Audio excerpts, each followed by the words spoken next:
Hi, this podcast is brought to you by Able Training Support Limited, who deliver over 250 engaging and informative training courses to settings that care for or educate adults or children.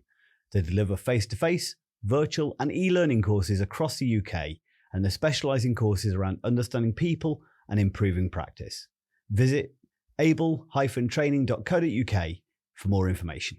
Welcome to episode 4 of the Able to Care podcast. My name is Andy Baker. I am head trainer and managing director of Able Training Support Limited. 20 or so years experience in the care industry, 15 of those kind of teaching. And then... Hi, I'm Nadine. I'm a training partner. I think that's my title. A training partner for Able Training. I've been here for the last couple of years, but prior to that, it was 8 years worth in the care industry. Yeah, indeed. Yeah. Now, as some of you may be able to tell, we're doing a bit of a Christmas edition podcast this time. The hats aren't just something we wear regularly. I'd say a bit of a giveaway. But we thought we'd do a podcast this time as we get in towards, or this podcast should be being released in December. So we thought it'd be quite an interesting one to talk about Christmas in care, because I think there's quite a lot of different areas where, say, Christmas, lots of people have different feelings and thoughts around Christmas experience, and obviously Christmas within especially like the residential care sector, but also I suppose community care environments as well, can offer quite a lot of challenges. It's a kind of challenging and a positive time of year. It's kind of very busy for staff. Also busy for service users, residents and children, things like that. So I thought we'd talk about that this time. So do you like Christmas? I love Christmas. I really, really enjoy it. However, obviously working in the care sector for like 8 years, I did a lot of Christmases. Yeah. And I think it's made me appreciate it more because now obviously I get to stay at home. Excuse me. I think I really appreciate carers more as well. Yeah. Knowing that they're leaving their own families to go spend time with somebody else on Christmas Day. And I'm not, I just think it's lovely. And care does not stop over Christmas. And I think we sometimes forget that. It never stops. Yeah, 100%. I think it's one of the things that I missed out on a number of Christmases in other guys that have done. So when I came into and started doing this full time, it was kind of something that felt I've missed out on quite a lot, so I would like to now have more time and just enjoy that kind of Christmas period a little bit more. Yeah.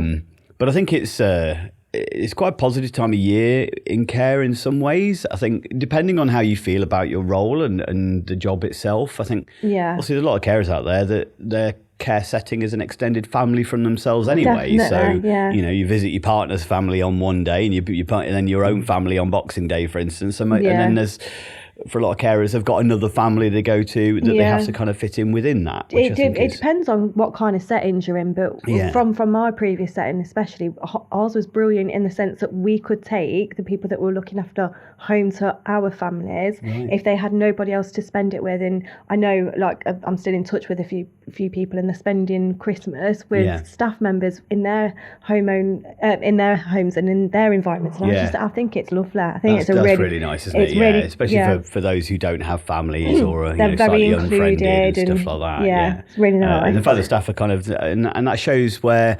Obviously, the last podcast we did wasn't the most positive around care, but this is where it steps in with that kind of the really positive side of care, that there is people out there who invite service users. They don't see it as just a job. They invite them as people they genuinely kind of support, care for, and absolutely, and want to be involved in their lives in total. Yeah. And I think that's really nice. Obviously, as last time we talked about professional boundaries and stuff, so we have to do that with care and risk assessment. Of course, everything has to be in the care plan and risk assessed. You wouldn't take somebody home who's obviously that has more complex needs and those kinds of things. But there's lots of people out there that do get to go home with staff members. If they didn't, they most likely wouldn't see any of their own family members on Christmas Day, and Christmas would be another day to them, another staff member coming in, and those kinds of things. So it's all those factors that really make somebody's Christmas, I think, in care massively.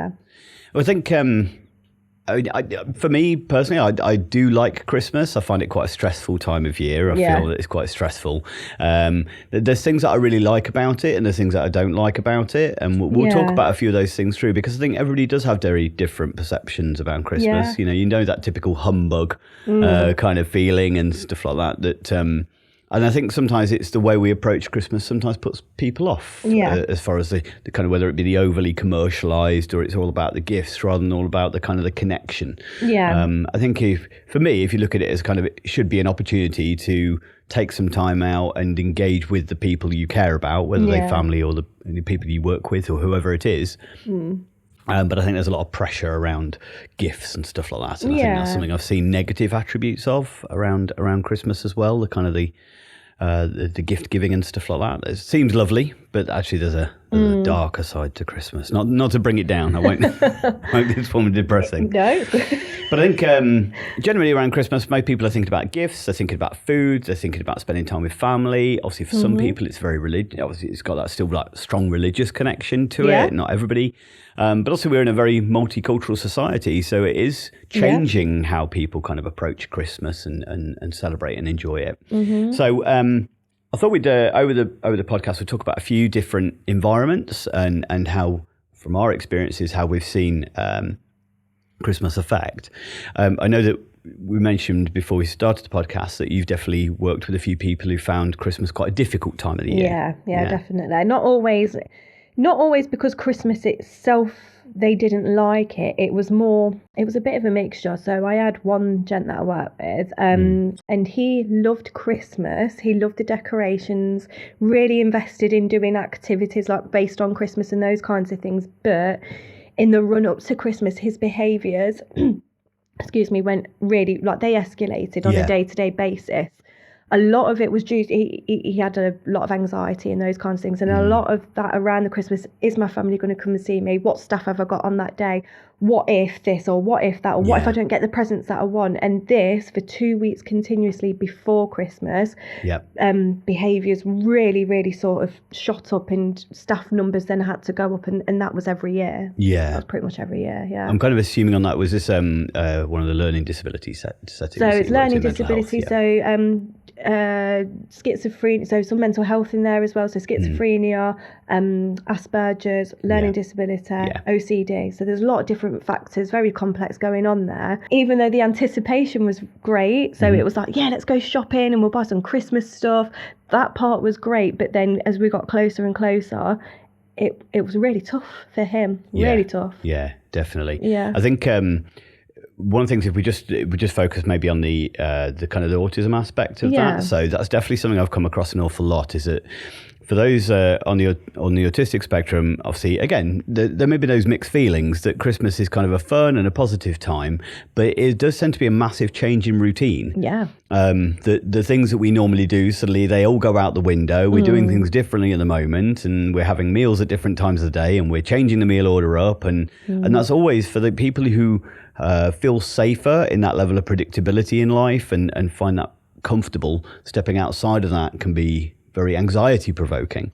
So although it doesn't mean we should necessarily stop it, it just needs to be kind of carefully managed as far as ensuring that person's overall happiness. Yeah. I think one of the things that I've come across is we always have quite certain expectations. We always take our values and our attitudes and beliefs into wherever we are. That's the nature of human behavior, isn't it? So we like to do things in a certain way at home, and we may then like to do that certain thing. We want to try and introduce those same ideas and values to in the places that we work. If I give you an example, so I was caring for a lad that he really struggled with Christmas. We had a major meltdown one time because Santa didn't buy him the right gift. And all it was that he wanted this particular car set. So Santa got him that car set, but there was one car that was different, and he couldn't cope with that because it was not the same. And that's, a very, very autistic trait. And he really kind of struggled. And it kind of ruined Christmas a little bit for him, and it affected those around him as well. Not his fault, completely understand that. So we did something different the following year, which is out of that kind of cultural norm. And I talk about this on training sometimes, where we went down to, as soon as the TV adverts started coming around the Christmas gifts and stuff like that, as soon as Christmas started to be talked about of what presents they were wanting and whether it be the toys they wanted and stuff, we decided that rather than waiting with that apprehension, because actually there's a lot of anxiety built up to as well, as you just mentioned there, like, am I going to get the gift I want and stuff like that? So it's something you can't, the predictability isn't there. There's a common thing like not enjoying surprises. And I know you know somebody else who doesn't massively enjoy surprises facing you. But as far as for him, it was a case of we took him out to one of the toy shops. I think must have been October. And he chose the present he wanted to be his main present at Christmas. Now, he was quite happy to wait to open it or to have it, as long as he knew where it was. So he'd put it in a wardrobe. He would occasionally ask, can I see my present? And he'd come and look at it and just check it was there. And just that having it seemed to just create such a more settled feel around it. He's got the thing he wants. He's happy to wait. He was okay to be patient, but he just knew it was coming.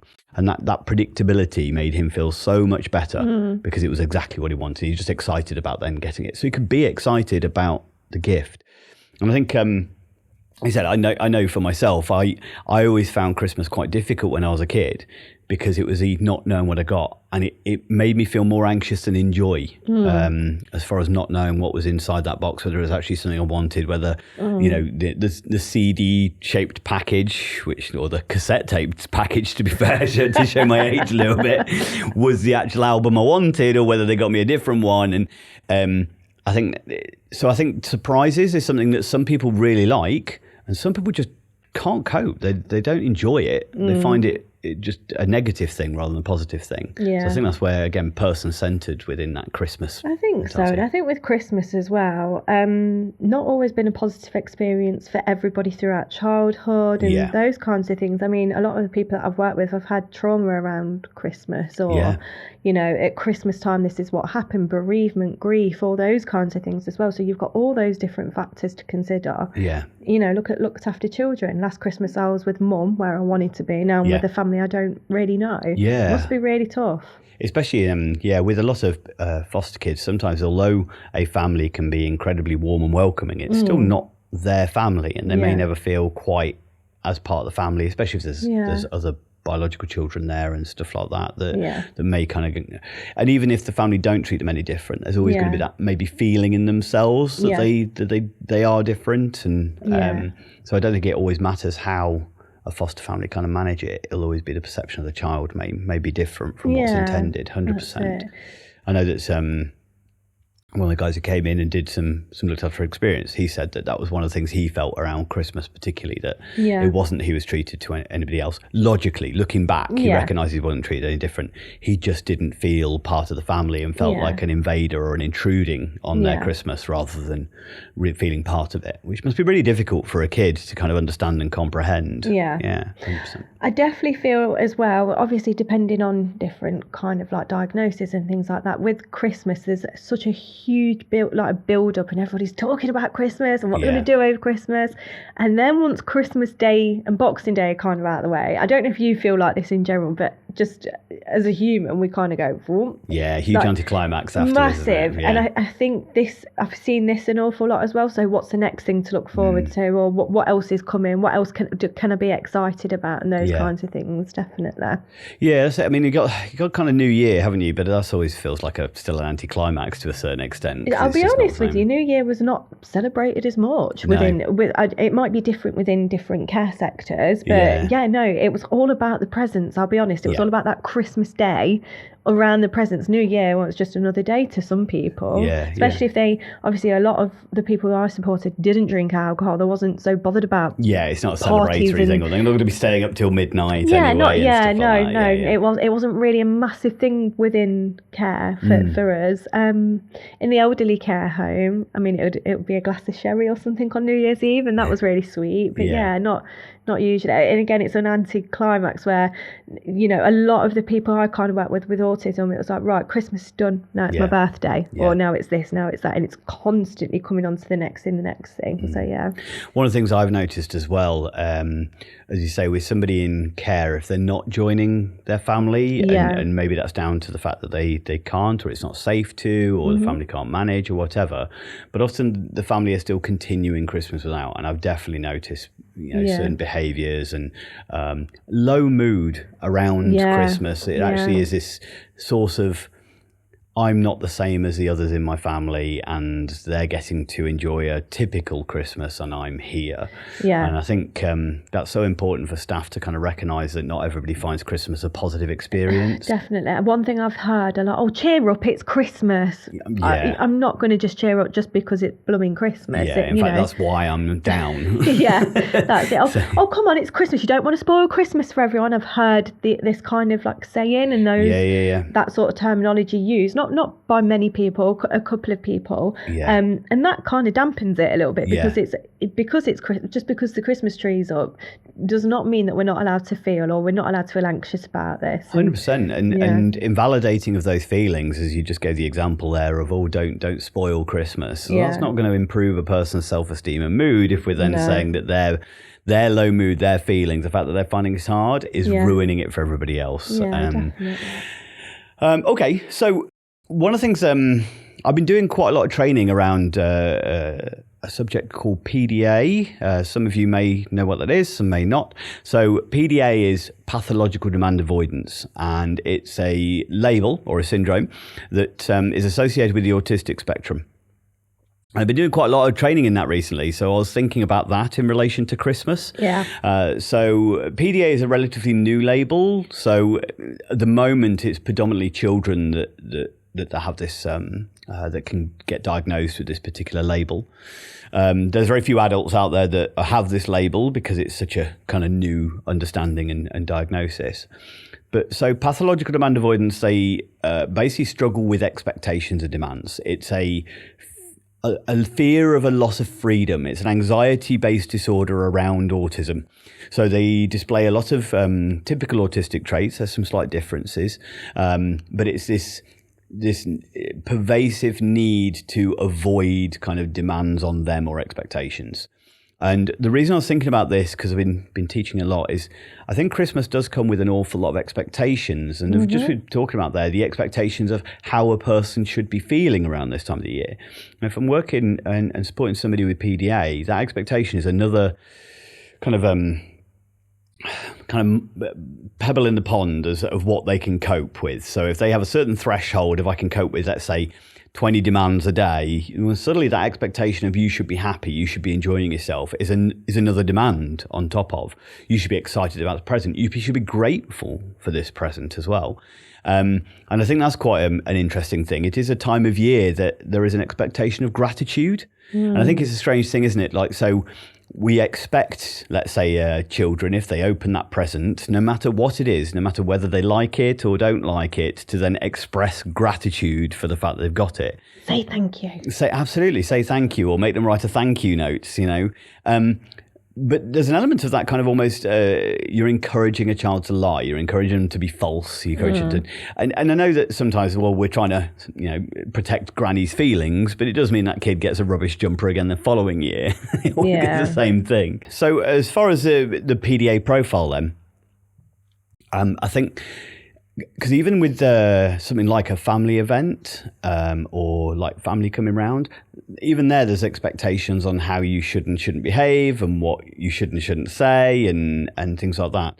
So I think it's quite worthwhile for anybody out there who is aware of somebody that they're supporting or looking after that potentially has PDA traits, or whether they have the PDA profile, as far as that real struggle with any expectations and demands. And you can also get this, I think, with some looked after children as well, where it may be trauma-based, kind of a phobia or a fear of control and expectations, that you might find this is going to be high stress, high meltdown, and especially when I'm teaching about trauma-informed care, we talk about kind of stabilization period in the early stages of a placement. Because in the early stage of a placement, you've got this anxiety and fear of what's going to be like here. Am I going to be safe? Am I going to get fed? Whatever they not experienced before, those same kind of, those fears may come out in a new place. It may not just settle down straight away. So in stabilization periods, we tend to encourage kind of reducing the amount of changes and unexpected surprises, or maybe even reducing the amount of people. If you think about a child in care who's been an environment where random people used to come around the house and behaved in ways that we would perceive as inappropriate or derogatory, or drug taking, alcohol taking, stuff like that. Got to look at the festive time of year. It could be an extremely high stress situation. I know we talk about in safer caring training generally, about thinking about, what if people are consuming alcohol and you've got a child come from an environment where there was abuse around alcohol and things like that. How could we make sure that child feels safe? How can we manage the risks? How can we can we give a separate area for the children to be in? Can we explain it to them of what's going to happen? Or is it a case of maybe we shouldn't do this at our house? Maybe we should find somewhere else to kind of go and have this party or things like that. I think it's not about those who support looked after children not being able to celebrate or anything like that. But I think it has to be considered as far as the protecting those that we're supporting in kind of, especially around your own traditions in your own home, shifting those expectations a little bit for looked after kids. Being flexible, absolutely, yeah. And being willing to adapt to those things. Well, this is how we've always done it. I always think tradition doesn't equal morality. Tradition isn't right. Just because it's always done it doesn't mean that that's how you always have to do it. Yeah. So. Well, obviously, just coming on to things like tradition, I was talking to you about someone I used to support whose mum was a Jehovah's Witness and he'd been raised as a Jehovah's Witness. So for us, we had to be very mindful of that. We did ask if we could buy him presents. She wasn't so keen, so it would be things like socks and that kind of stuff. But she was always really sweet and lovely and bought all the stuff like chocolates and stuff, because she knew that we not necessarily believed in Christmas, but we enjoyed celebrating Christmas. Yeah. So Christmas obviously being a religious festival, it does have an undertone. I think obviously there's many people around the country, around the world that celebrate Christmas as a very religious holiday. Yeah. I know the example you gave there, Jehovah's Witnesses, they don't celebrate Christmas, or definitely not the same way we do. I'm not 100% whether they actually recognise it as a date. I think they recognise it as a date. I think it's more about the presents. I could be present wrong. Giving, I didn't think they did, but I'm not 100% sure on that. I have to claim ignorance. But obviously we've got obviously lots of denominations or non-religious individuals as well. And I think that's important to consider. But that's where cultural safety is really important, that we're making sure if that person finds certain aspects of the religious holiday offensive, then can we adjust the risk assessments or the environment to kind of reduce their impact from that? Course, but at the same time, then not forcing other people to not be able to enjoy the thing that they enjoy. I think it's a bit of a balance. This I know we recently did a blog. Able Training did a blog on cultural safety and creating an environment of cultural safety. And I think it's a bit of a fine line, isn't it? It's walking a careful balance and finding an environment that suits everybody. You just got to do person-centred again. 100%. And like as much as possible. And then explaining, it depends on the actual individuals. We know that you're not so keen on Christmas or you don't celebrate it, but these people do. How do you feel about them having a Christmas dinner? Would you like to join? It's all about giving options as well. It is. Definitely. And whether it be children or adults, sometimes the people who've made decisions on how they should be engaging the world. So whether it be parents or anybody with that kind of parental responsibility, they may have ideas of, well, this is how I want my child raised, or what I do and don't want them allowing to be involved with, or my loved one, whoever it is, what they should and shouldn't be involved in. And I think that's being very aware of things like your mental capacity and stuff like that. Course, and is that in the individual's best interests all the time? And that's a difficult thing, isn't it? If you've got, let's say, a residential children's home, for instance, and you've got 75% of the children there are free to enjoy Christmas however they would like, but then you've got one lad whose parents have expressed that he's not. Well, that could cause a lot of problems. Is that in his best interest to be completely excluded? Or as you say, could he just join in with the food, and could he just enjoy with this? So or could the door just be left open for him, mate? We know that you're struggling, absolutely. But we're here. If you want to come, then you can. If you don't want to, then you don't have to. Well, that's worth thinking about from the staff point of view as well. Obviously, we've got a high level of multiculturalism and different belief systems and stuff within the care sector as far as staff are concerned. And there's a massive positive to that, isn't it? That they do open that opportunity for some staff to be able to go and enjoy Christmas celebrations with their family, because there may be certain members of staff that it's just another day to them. Yeah, they would want a different day off Yeah. to be able to celebrate and enjoy with their family, for instance. It does make things easier. Like, I think Christmas rotas are always a really scary thing, and I know as a staff member, like, it was so here's your 3 important dates over Christmas. So you got your Christmas Day, your Boxing Day, you got Christmas Eve. So there's a few different dates. Which ones would you rather work? So we had some people that said, I'd rather work Christmas and then take New Year off, or vice versa. And the anxiety amongst staff hearing about where they were going to work. I mean, I'm from Leicester, and it's really multicultural. There's loads of diversity that I feel really lucky in that respect. So staff-wise, we had, so many different religions and those kinds of things. And we was really lucky in the way that we could match. So say, for example, if somebody didn't want to celebrate Christmas, I had somebody of like non-Christian faith or whatever, and they'd say, I'm happy to work Christmas because I don't tend to celebrate it. And it was a really positive thing. And it felt really inclusive for the person that they were supporting as well. And it released that kind of expectation, like, this is Christmas and we've got to celebrate it. It was really nice, but for the staff member and the resident, definitely. And again, it's things like attending certain ceremony events and having some information, isn't it? The benefit of multicultural staff. If we've got multicultural service users, residents, then we need to make sure, obviously we're talking about Christmas because that's our kind of heritage and culture, but I don't know much about sort of other festivals of the year that are non-Christian related or not kind of typical. It's even down to things like food as well. So there was some staff members that weren't keen on cooking particular food, for example, that they don't usually eat, and those sorts of things. So there was loads of a lot of thought and care went into staff rotas, and I think sometimes staff, you always get the odd staff member, but that's not fair. But we've literally worked around the resident or the service user more than anybody, and the staff members as much as possible. Yeah, as it should be. 100%. But it's interesting how much you have to kind of consider related to both the staff and the service users and individuals themselves, and adapt it. And again, this is where I suppose that very nature of person-centered care. It's hard work. It does require a lot of pre-planning. So it does. And we've been really lucky in the sense where some staff that I did work with, they like, we had like a day centre that we could use. So even one year, I know there was lots of different people from different sort of homes that kind of came together and had one big Christmas lunch together, and I thought that was lovely. I thought that was a really positive thing. So it wasn't everybody spending just one-on-one in their own homes. It was more like a community kind of thing. I think that was really sweet, definitely. I think the one thing for me personally, the thing I love about Christmas most is the food. So that sounds like a good thing. To make sure all I tend to care about Christmas Day is, do I get a Christmas dinner? You want to be fed. I want to be fed. That is my priority. Presents, give or take them, but food is the absolute must.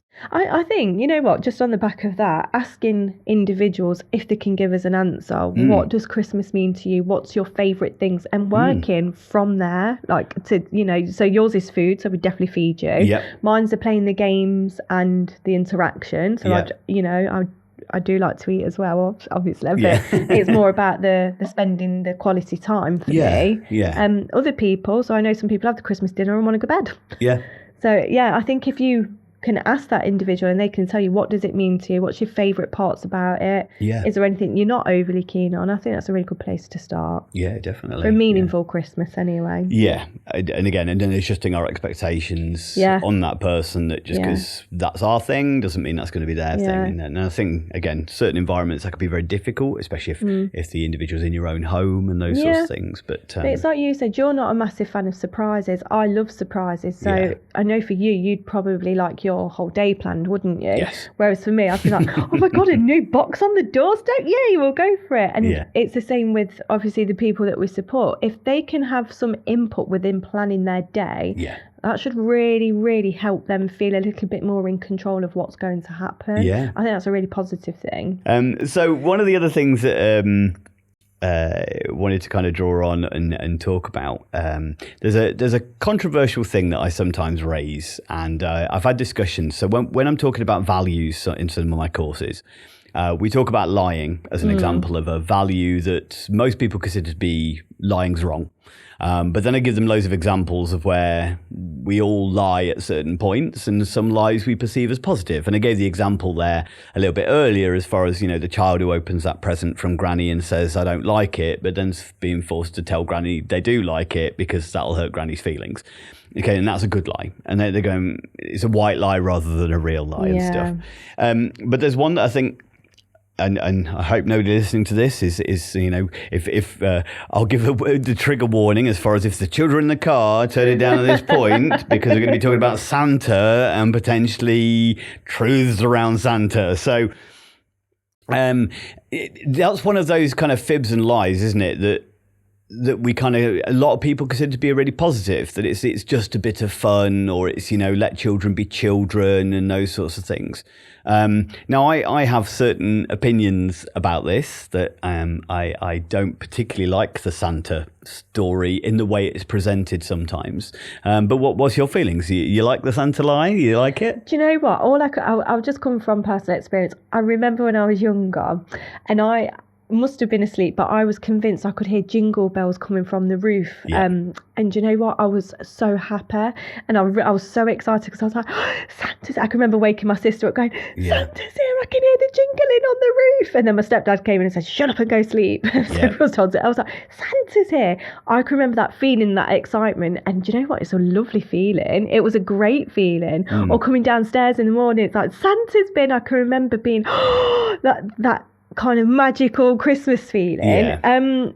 As I've got older, I did do it to my own child, I'll be completely honest. And I used to threaten her with Santa, again, I'll be honest, and say, if you're not good, Santa won't come, and those kinds of things. However, in hindsight, I regret that.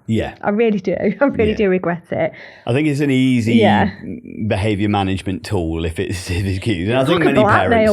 It works a treat, I'll be honest. Absolutely. And I think it almost gives parents a bit of a respite for a while, going, at least I've got that as a thing. You don't get to use it all year, but they get to use it in that moment. But as you said, there is significant negatives to it. With the hearing Santa thing, I worked with a lad who he was quite old before he kind of realised that Santa wasn't real, because he thought, I think he was 11. He was 11 or so, so a little bit old really. He was already at secondary school and stuff, but he still believed in Santa because he'd heard the jingles, so he'd kind of done the questioning thing, but then thought he'd genuinely heard Santa. And I had a similar thing when I was young, that I think I went through a period where I was a bit uncertain, but I was a terrible sleeper. I've always been a terrible sleeper, and I think one night my mum couldn't wait any longer for me to go to sleep. She knew I was still awake, but just went, oh, fine. So brought in the stocking into my room. But because she was wearing a dressing gown and I couldn't see her properly, I just saw the silhouette. And I feel bad for my mum for saying this, but I then thought I'd seen Santa, and I was convinced that I'd seen Santa, and Santa had been into my room. Now, my mum doesn't have a beard. She definitely isn't that fat, but I think I saw what I wanted to see. The same as maybe we heard what we wanted to hear as far as the bells and stuff like that. I think your mum's going to give you a clip round the ear roll next time she sees you. I think she might do. But if we look at Santa as a kind of it's a lovely story. From what I understand, it comes from a bit of a fable, as far as a certain saint that used to go and take presents to children and stuff like that. Saint Nicholas, but I think it's an amalgamation of a few different I think legends there's quite a and few, stories. And some different cultures have different kind of stories around it as well. So, but if we look at it, what I don't like is the... Here he goes. It's rant time. Well, so one of the things I find difficult is that the narrative of if you're good, Santa comes, and if you're bad, he doesn't come. And I think one of the things then that working with looked after children, where some of them have never had a proper Christmas, Santa's never delivered a present to them because they were not in a good place as far as whether their primary caregivers were struggling to look after themselves or whatever the situation. They may have not had that experience, or maybe it was down to poverty and things like that. Then again, they didn't. So society's then telling them, you obviously must be bad. I think that's something that we don't consider as being a bit of a narrative across the board. So if Santa doesn't come, you're bad. But then there's certain children that Santa doesn't visit, not because they're bad, but because the parents can't afford it, or because the parents are struggling to look after themselves and to organise it, or to remember it, or whatever the situation is. I think that's a really negative kind of narrative. Yeah, so I used to say that to her just to get 5 minutes peace, but just in hindsight now, the issue that I have got with it was, you've only got to be good because Santa's coming. It doesn't serve me justice or served me well for the rest of the year. Yeah, so, absolutely. Yeah, it's also, or I've only got to be good in the run up to Christmas and that. And I can see why kids would be mega confused by that. But you think this has been going on for years. It's in songs, so he knows if you've been bad or good. Yeah, 100%. Yeah, 100%. So it's very much... I think one of the other things that that I don't like, and again, it's every family's entitled to manage Christmas as they like. I was always raised that Santa kind of got little bits and pieces. So Santa was the one, when I was young, he got me pants and socks and a little silly toy and a selection box and stuff like that. All the main presents were bought by my parents or family members. They wanted the glory for those main presents. Yeah, and good for them. Yeah, do you know what I mean? Because they're the ones who work hard to earn it, rather than Definitely. This guy who doesn't actually travel the entire world in a night. But the thing for me, I have quite a strong view on that, in the fact that I think that's how it should be. And I know that families can do whatever they want, but suddenly kids talk. And if kids are turning up when they go back to school and going, oh, what did Santa get you? Santa got me an iPad. Yeah. What did Santa get you? Oh, Santa got me a colouring book. Yeah. And suddenly it's a case of, so does Santa prefer rich kids or well-off kids or things like that? That it just seems like, or have they behaved better to get an iPad rather than the colouring book? Does that mean that they're better than me? And I think I don't see that as a positive. No. I think children, obviously difficulty in understanding certain concepts, but understanding, well, my parents earn more, so therefore I could get that present for Christmas, and my parents earn less, so I got that present for Christmas, is understanding economics. Yeah. And that's not a bad lesson to learn. No, definitely not. Yes, it's not fair necessarily, but life isn't. But as far as Santa buying those two things, that just feels wrong to me. Doesn't sit well with you. It really doesn't sit well, because I just think it's then, so a mythical being prefers rich kids or stuff like that, and that just doesn't feel right. I think the other thing is it's not a great thing. I get the magic and the wonder. I do feel like you're hating on Santa a little bit. No, I don't like it. We'll talk about some positives in a minute, because I have got a couple of positives to throw out. But I did think it kind of perpetuates that parents are liars. Why should they be trusted if they've kind of lied about this as well for however long? You seem emotionally scarred. Maybe it is. Maybe it's... I think Andy doesn't like Santa. I don't like Santa. Can we throw some positives in? You throw some positives in, and I'll destroy them. So just from my background, community-wise, I love Santa community-wise. So I think it just one of my experiences when I worked in the elderly care setting. We had a manager dress up as Santa Claus, and the staff got to bring their children in, and that was really sweet for the elderly to be able to watch that transition. Now, no kids sat on anybody's knees, disclaimer, put that out there straight away. But I think, again, I know I talk about that magic kind of thing, but I think for the elderly, it was an enjoyment of watching the children's faces kind of light up. I think there is a lovely thing about wonderment in children, kind of having a sense of wonder and magic.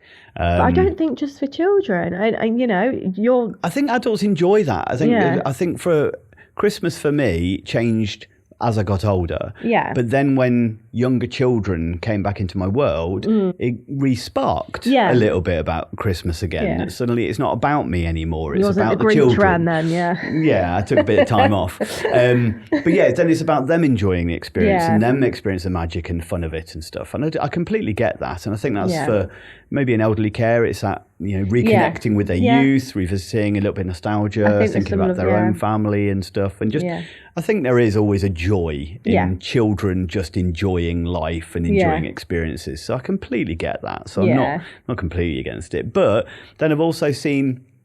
So I watched a video of my niece recently, and She had, I can't remember the name of the character, but from, is it one of the newer Disney films? Is it El something? El Canto. El Canto, yes. So I think the main girl from El Canto, it was obviously a costumed person, but turned up at her birthday party. And you saw that same element of wonder and amazement and stuff like that there. So, and it was genuinely lovely. This little girl just kind of jumping up and down, flapping, kind of just going, ah! Okay. And ran over and gave her a hug. And anybody who knows my niece would know that going over and hugging strangers is not something she would tend to do, but she was very much wanting to give her a hug because it's just that connection. So I think I get that. I get the kind of the wonderment of it and the magic of it. And I think it's just asking the person first, isn't it? The child, the adult, the elderly, those individuals that you're supporting. What do you want your Christmas to look like? Yeah. What do you enjoy? What don't you enjoy? So I feel I just need to summarise towards the end that I'm not hating completely on the whole Santa thing. As I say, I do genuinely love the wonderment of children and kind of see the kind of positive sides of things.